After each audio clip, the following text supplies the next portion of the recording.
Bearings are fundamental to our bikes, and without them, you or your bike won't be going anywhere fast. But have you ever wondered what's inside a bearing and how they work? Well, let's take a look inside and see what's going on. Bearings are in every component of our bike that features moving parts. It allows two parts to be joined together, but still retain some movement in the way that it's intended. The best example of this are the hubs of our wheels. They're attached to the bike at the centre of the hub, yet the outside of the wheel is still free to turn. When we think of bearings, most people think of these, deep groove roller bearings. And whilst these are most common on our bikes, they're not the only type of bearings that we have. Items such as our chain feature a different type of bearing, and these are bushings, which have got two smooth surfaces designed to slide against each other, and is exactly why we need to keep our chains clean and lubricated. The components on our bike which tend to feature deep groove cartridge bearings are the headset, the wheels, the bottom bracket, pedals, and even the small pulley wheels located on your rear derailleur. Whilst these are cartridge style bearings, which can be pressed in and out and feature a sealed unit, there are also cup and cone style bearings, which used to be popular on wheels, although many brands tend to have phased that out, but Shimano still use that system and it's very reliable and easily serviceable. I remember years ago having a big debate with Simon actually, back when we were both GB mountain bikers, trying to decide which was better, the cartridge bearing or the cup and cone system.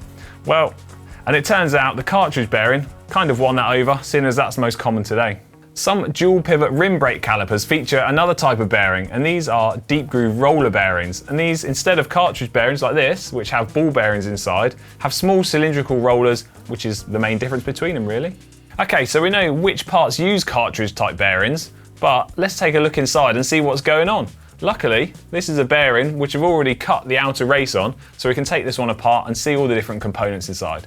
This is a bearing that I've cut open, and as you can see, we've got the outer race here, which I've cut, and the inner race here, which sits in the middle, which is what the bearings then run on. Pretty impressive for when you consider how small these are and the forces that are put through them. For comparison, this is a car wheel bearing. When you compare that to the bearing we sort of see on a bike, you can see the big difference between them. And having worked as a car mechanic previously for a number of years, I've seen almost every different type and different size of bearing that you can think of, but bikes tend to stick to just one type of bearing, whereas cars use many different bearings for different applications. Anyway, back to this bearing. You can see on this inner race of the bearing here, you can see this groove, which is machined into this on the inner and outer races. And this is a channel which allows the ball bearings which are fitted inside to run all the way around, so it's nice and smooth and carefully machined to exactly the same measurements as the bearing inside to make sure that it's a close fit, so it's not got any excessive play in the movements that it doesn't want to have it, but also so it's nice and tight to provide a smooth contact surface to create a bearing which runs nice and free. These tend to be machined from stainless steel as well as the bearings inside, and if I can hold it up carefully, we've lost a couple.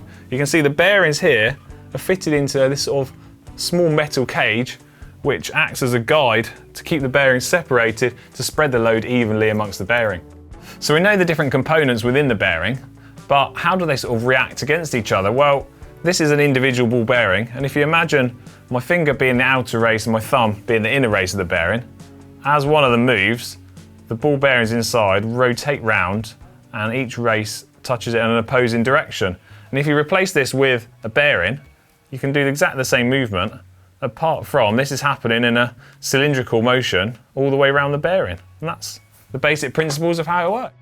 Inside the bearing is actually packed full of grease, and this serves as two purposes: to help reduce the chance of corrosion if any water gets in, but also it forms an incredibly thin boundary layer between the outer races, the inner race, and the ball bearings themselves to allow for incredibly low surface friction, and is what creates a smooth turning bearing. Once the grease has been fitted inside the bearing, they quite often are fitted with a small seal like this on the outside to not only keep grit and contamination out of the bearings, but also keep the grease inside as well. There are many different types of seals, but most common on a bike is a seal like this, which is a contact rubber seal. This seal contacts the outer and inner races to create a water and dirt-free barrier to keep your bearings running smooth. And these are identified after the bearing code themselves. It's stamped on here. This is signified with the code 2RS. So if you've got 2RS on your bearings, you know you've got a contact rubber seal like this.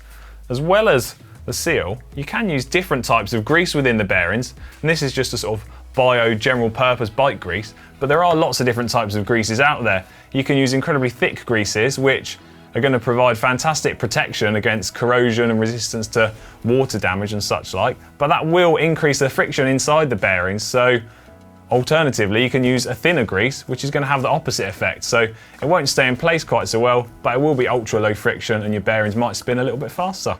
As cyclists, we love our upgrades, and ceramic bearings are something that are very popular amongst cyclists searching out those final performance gains. With so many rotating parts on our bikes, if we can reduce the friction in those bearings by even a small amount, it's going to result in us going faster for less effort. Sounds great to me.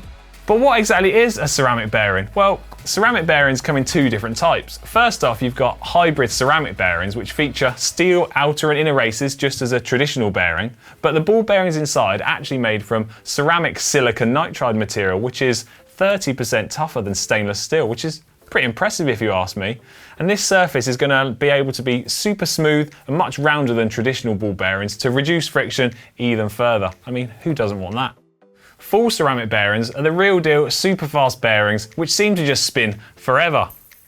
These bearings feature the same silicon nitride material as hybrid bearings, but they have it on the outer and inner races too. And whilst these bearings will spin forever, they're not suited for high load applications such as wheel bearings because these ceramic outer races can crack upon huge impact. Sort of things that you're going to encounter when riding through potholes, maybe causing you to crash. And let's face it, nobody wants that.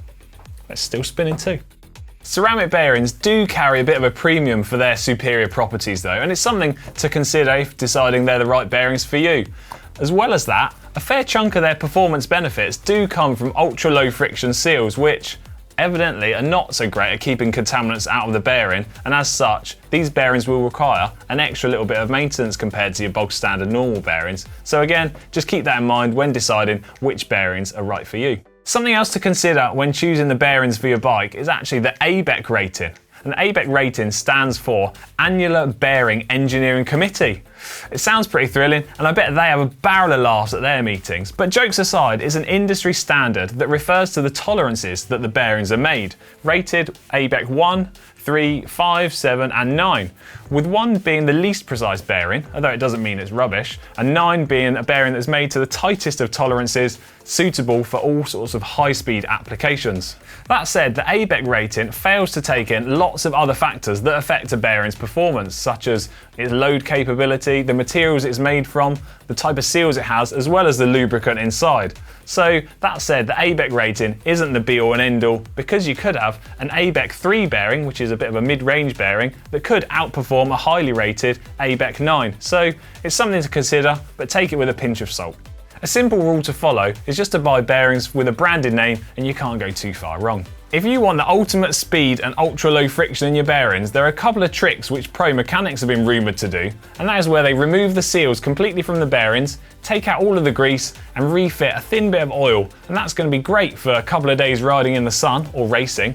But it's not going to be great if, like in the UK here, it rains every other day. You're going to have bearings with no oil and no protection. So it's going to mean you're going to need to service and replace them very often. So it's something to consider and probably not worth doing if, like me, you ride in the rain a lot.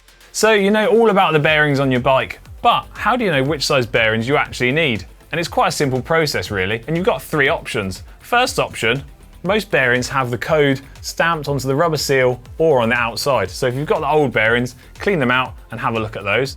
And your second option is to head to the manufacturer's website, because most of the time they'll list which size bearings you need for the components on their site itself. And your third option, if all else fails, is to get out your trusty vernier calipers and quite simply measure the bearings yourself, measuring the outside diameter, the inside and the width as well. A lot of information in there about bearings, and I hope it's been an insightful video and you now know everything you could possibly need to know about bearings. If you have any other questions about bearings, make sure you get them in the comments section down below using the hashtag AskGCNTech. See you later.